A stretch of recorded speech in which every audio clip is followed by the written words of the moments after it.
You know, I'm Challenger, I have no life, and I'm Asian, so I probably can get rank 1.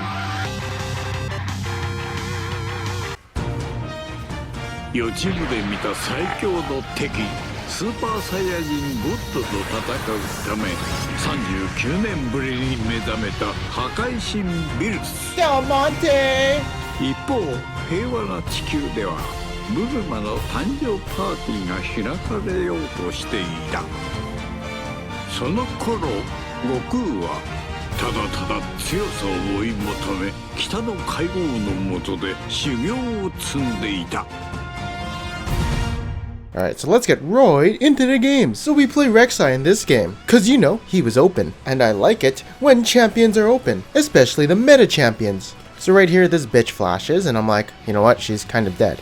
You know, I always do a full clear on one side, and I always try to gank mid if it's available, and she was kind of overextended, so this was a good opportunity for me to gank. And I do get a double knockup on these two, and I don't really care who we go on, but it would have been the person who's most overextended.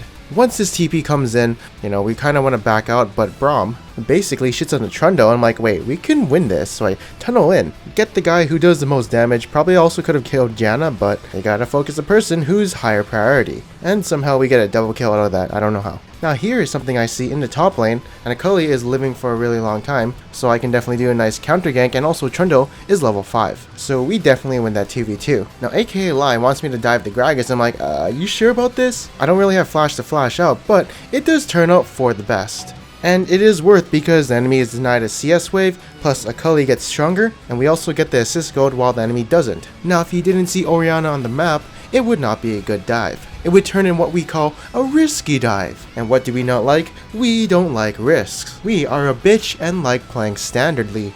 Oh, and I got this question in my last video where you guys asked, why don't I build Rek'Sai like the LCS players do? And you can see I'm doing it in this game. Well, there's some reasons behind that, and the first one was I didn't really know about it, but also, honestly, I fucking don't like this build. I don't even feel my ganks get better. My clears feel the same if I had a Bomby Cinder, and the reason they actually get it is for like more early game pressure, where your ganks are efficiently stronger, but for me, I'm just like, meh, some games I feel like my team doesn't need the damage, and some games I feel like I need to build full tank. But in conclusion, the way I feel about it when I build it, I just feel like I'm missing core items and I don't want Titanic Hydra because it's so expensive, so I'd rather just be a tank for my team. Also, I dislike Titanic Hydra in general because it got nerfed a while ago, so you know me, when something gets nerfed, I'm like, fuck that shit, I ain't building that shit or playing that champion anymore. You can call me a meta slave, you can call me whatever you want, but it works. Well, to a certain extent. Anyways, I have no idea why Lucian just walked on top of me, but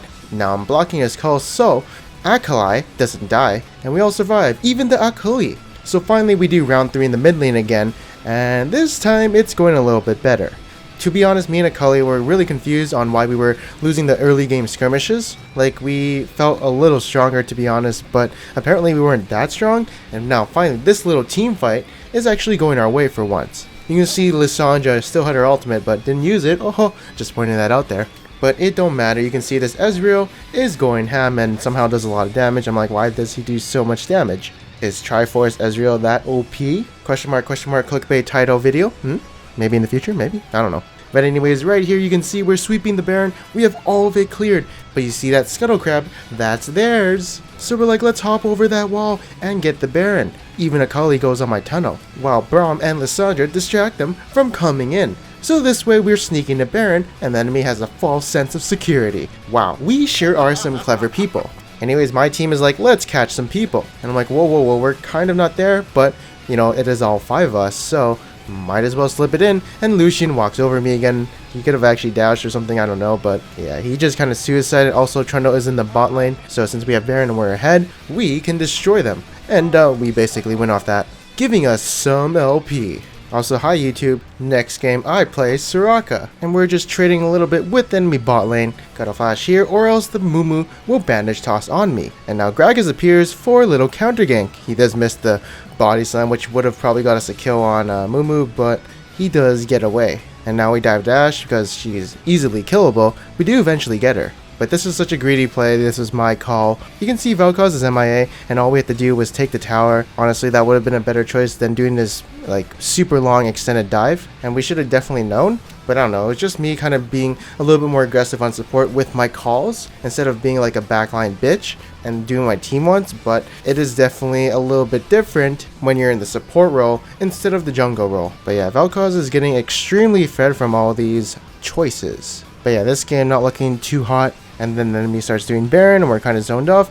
Ezreal gets arrowed, but I'm thinking like, you know, maybe I have to flash over and silence and zone them off my Ezreal. I'm a little caught up by Amumu, but it almost works. But Vel'Koz gets his combo off me, and he's also legendary, so in these team fights we have to absolutely get him, otherwise he'll destroy our teams. Luckily, our team on the other side has won their fight, and we actually do win the fight. But we can't do Baron because there is a risk of, well, Vel'Koz killing them all. And you know, we're just trying to stall out and see where this game goes. Now there is a little funneling right here. But Vel'Koz only uses his ult on me, which doesn't do too much damage. And I gotta flash out because, you know, I gotta fall back because there's too much heat on me. Then I just peel the Mumu off my teammates, and the enemy lost their Ashe somehow. I have no idea how, but we're just trying to get more kills, but it doesn't seem like we're gonna get any. Anyways, the enemy is like zoning us off Baron. And I'm just like, I really want to get in there to see if they're doing it or not. And you know, this is something that doesn't happen too often, but honestly, I did forget about the Ashe arrow. And yeah, you know, a game that was kind of thrown by me. Actually, it was thrown by me. I mean, this shit doesn't really happen too often, but I just forgot about Ashe arrow. And then we get some picks later, but they also do get the Baron. So we're in a sticky situation, and all we have to do is honestly just get the Vel'Koz. Like, Gragas has to flash body slam into him and knock him back into our team. That's the game plan, but I think that was something really hard for him to do because they have a really beefy front line. But yeah, they win with the Baron push. If I didn't get caught with that Ashe arrow, I think this game would have been different, but I did kind of forget about, you know, fun globals. But yeah, game blamed on me. That could have been won, but you lose some, you win some.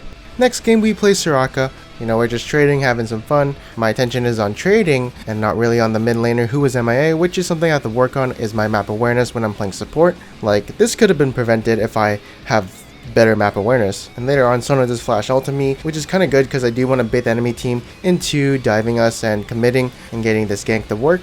And it kind of does. We get the Lucian, we get the Sona, but our Ezreal makes me like go like, what the fuck is this? The Sona was already dead. He didn't have to do any of that. This is a bad call. Also, the B up in the front. I thought I was actually tankier just because I'm usually tankier from previous past games, but I guess I don't have my Raptor cloak yet. Like, sometimes I forget I'm really squishy and I don't have my items yet, and I'm also not ahead, so I'm playing badly this game. But I can say like some things. Maybe if my Ezreal played a little bit better, this game would have been a bit different. Like right here, I'm pretty sure we could have 2v2'd because I still have my exhaust, plus I have my W. But he just flashed away from me, and also Kha'Zix was coming around, so I'm just like, okay. He said like he thought it was dead, but he actually wasn't. But yeah, this game is not the best. This game was definitely, you know, a lot of things could have been prevented. You know, if it went this way or that way, but honestly, reviewing it kind of puts a mental note in my head where if I see these mistakes that I make, I kind of want to prevent them and stop making them and just improve my gameplay. Because let's be honest here, it's pretty fucking shitty to watch these mistakes happening over and over again, and I do feel the same way as well. So you know, each little mistake, once I realize it, I try to prevent it from happening again. This series also kind of helps me because sometimes in game I blame others in my head, but when I review the VOD, I check out what I could have done to prevent certain things from happening, which in my opinion is a great way to improve your gameplay. Anyways, you're probably watching and being like, what the fuck is going on? I don't know myself, but I get first blood, and we also get another blood onto this Trundle. Right to here, the Trundle goes a little aggressive, but it's like, why are you doing this? And you know, whenever someone goes aggressive, it means some people are coming. So you know, he's just trying to bait something, and you know me, I always take the bait. But I see some people are coming, so I exhaust Talia to make sure she doesn't do too much damage to my Jhin. And now I'm just like, okay, I better get the fuck out of here. But then my team is like here, and I'm like, oh, I guess I should go back in. I don't really have any spells up, but I can walk around and look cool until they're up. Anyways, our lane is turning into a huge ass stomp. And you know, I just go for this little tag because I feel like we can kill him. I'm just inches off, but we do get a Jhin W. Anyways, you know what happens when Tara gets ahead. In lane, he becomes quite a little problem. He becomes tanky, so he can't be bursted before his ultimate activates. And also, my team is pretty strong too, so all these team fights are easily put down to sleep. And basically this game is snowballing in our favor. Although we have a little throw in our little bot lane, and it's like a really close fight. As you can see, Gragas does die, and it's a 2v3. Scar wants my blood. I don't know if he can handle it, but he's definitely going really aggressive in his positioning, and he baits Kha'Zix into jumping in him, and now all of the enemies kind of die except for Trundle. And if you look at the map, that's basically going to be game, and we get some LP off that. Now right into the next game, look at this shitfest. You can see it's a full AD comp versus a full AD comp. I said I'd dodge, but this is actually pretty balanced in my opinion.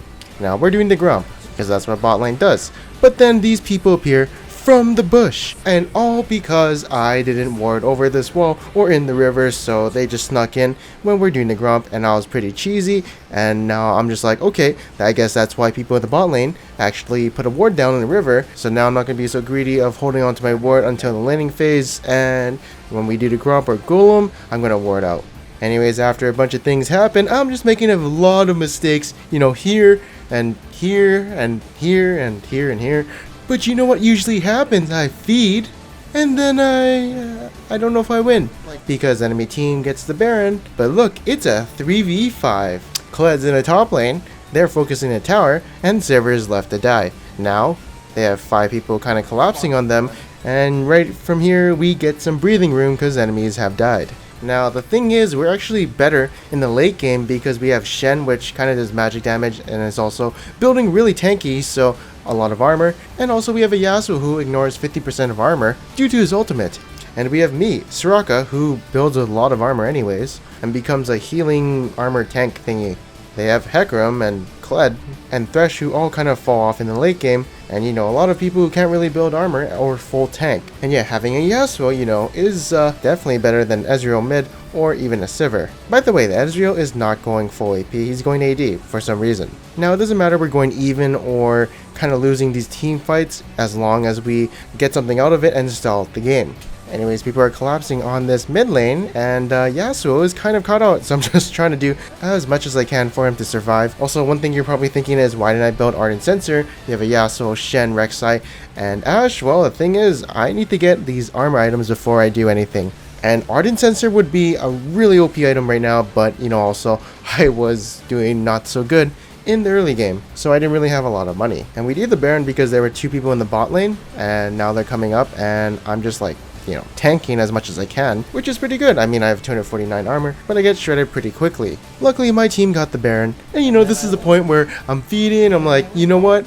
I've probably won this game. Good thing I had that tactic, and it looks like, you know, whenever I feed, it's working, but then, this kind of happens, and, I guess we don't win. We do have the Baron on some people, and we do see a Thresh right here. So my team's like, you know what, let's get him. He's really weak and doesn't have any, well, resistances. So that was an easy pick, and now there's a Kled rolling behind us, and they try and initiate on me, but, you know, I'm not so squishy as one would think. So I get off my spells, I'm basically full health now, and now I'm just trying to peel for my teammates. This Hecarim is being an ass, but thankfully, look at how much armor I have. He's doing negative damage against me, so I don't even have to flash away from him. And yeah, I mean, you know, if you guys ever want to win, just fucking feed and you'll probably win. It's been working for me, and you should follow my footsteps. And then I play Wukong in a top lane. I like autofill.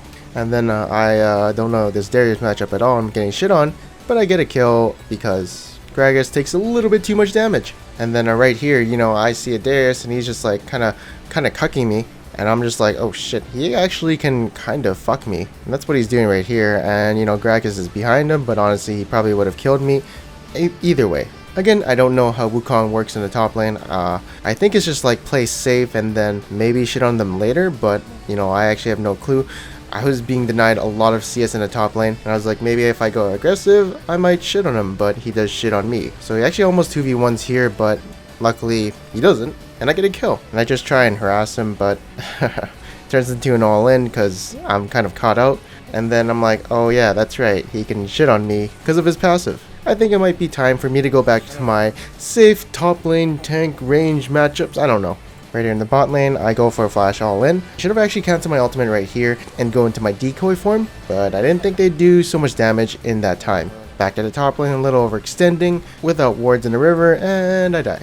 A little later I come in the mid lane, I get pulled in, which is a really bad idea from the enemy team, and it works out really good for us. Later on shit happens, we're trying to get the enemy when they're on retreat, but I just don't have enough damage. Honestly, if I bought like another longsword, Echo would have died, but he actually gets away, and our team just kind of gives up more kills, and eventually the enemy team gets the Baron. Now the enemy team is diving pretty hard, and I'm like, hey, you know what? They're all kind of together, and we have the better 5v5 because, you know, Wukong is a 5v5 champion, along with Aurelion Sol, and Echo is just more of a skirmisher than anything, and also Evelyn has her ultimate to be really tanky and to initiate for us. I'm playing really cautiously in the backline to get some picks until my team lands CC on someone so I don't die, and we win this team fight when the enemy had Baron, so that's really good for us. Evelyn gets picked off a little bit later, and I forgot what she was doing, and I'm like, do we give up this tower, or can we get a nice ass wombo combo? And all I'm trying to do is scare him off, but I do get pulled in, so I'm like, okay, you know what, it's time to fight. Our Ashe actually explodes at the beginning, and my team is trying to deal with Echo in the back line, but you can see the team fight was not looking the brightest. And now looking at it from now, I think the better call was to just give up the tower. Actually, the call was actually to wave clear and try and, you know, force him off. But yeah, it was a 4v5. I mean, that's never a good sign. And I guess we just kind of got caught out, aka me. But yeah, this game was winnable until we fought a 4v5. Anyways, this brings us down to 513 LP, which is rank 126. But anyways, that's all the time we have for today. I hope you guys enjoyed it. On the next episode of Drinking Balls in My Mouth, we feed some more. So make sure you watch that episode. And if you guys did like this video, make sure to leave a like. And if you didn't, make sure to subscribe. Anyways, I am Panzer Dragon, and I'll see you guys next time.